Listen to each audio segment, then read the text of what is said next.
Mayana wate abia kutamanyang taboh tru. Nyo lihat yang tayang taboh tru na le taboh tru.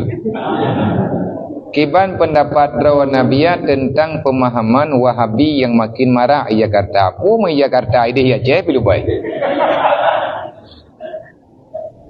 Berbanding terbalik dengan di Aceh yang mungkin bisa dihitung jari. Yang kerja bateri trip tahan larantau nuwo ke kampung ni gaga. Dan bagaimana menjaga keluarga dan saudara kita daripada pemahaman Wahabi. Hukum jaganya wajib. Hana tatong li tunggu, hana tatong jaga li ya biar. Hanjir hana tatong wajib dong. Nyan tanya kewajiban. Pat halah Wahabi le, beraya salah muh nampak. Nyan Wahabi nyan kan awak yang memang betul-betul ini pegada. Mereka ingin menghilangkan jejak nubuah Nabi Muhammad yang sebenarnya. Yang kan fitnah di pembida'ah menoi pembida'ah mendih yang kau buat jih ini pegadah sunnah. Nyo lagi pegah menteri hanjit maulid, wate hanjit maulid berarti hanali acara apa? Padahal bab maulidnya hana masalah apa yang nasi ibadat, wate na maulid na kandurinya kan bagi-bagi makanan ke fakir miskin kata bagi. Na santuna ni yatim na salawat na nyo na jin na berquran ti hatagat menduk. Tapi pegah lawanya tanya bid'ah hana bamantah Nabi. Yang ku bebut awaknya ingin menjauhi umat untuk mencintai Nabi Muhammad. Salah. Yang tukang ter rumah Nabi berjih, yang tukang leh rumah tempat lahir Nabi di Mekah.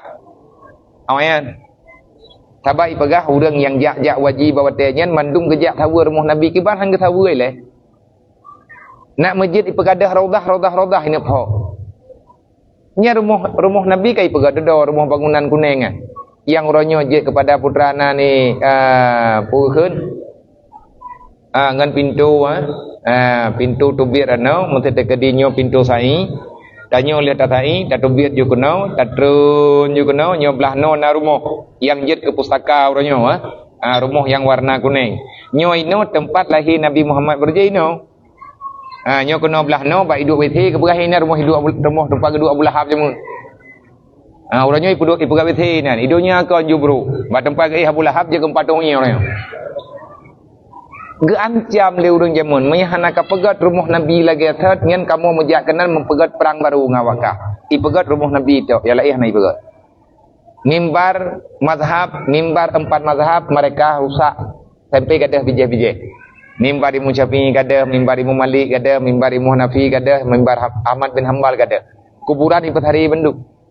Ngabe 4 alamat, ngabe 4 jejak. Tetapi karena hanlih kawannya Allah Taala pikan jaga. Artinya Allah Taala tidak mengizinkan. Man kiban cara terjaga anak turunnya daripada keluarga tanya daripada pemahaman yang salahnya. Maka meyahan selaman ino Jakarta co anak puau gembong. Cara semingki. Cukup sakit tunggu. Mati tertinggal. Age mati kameng hana tahu jajak bakubu. Mantap mendoanya kah hana mencih jajak bakubu. Betul. Maya mendoa barang kapat mendoa terus. Nyai pegah uri yang mendoa bakubu uri yang meleke babate jerat. Pajan tak hayu jerat itu yang meleke. Ti ulo-ulo yang kobe buat mereka ingin menghilangkan kesunahan yang sebenarnya.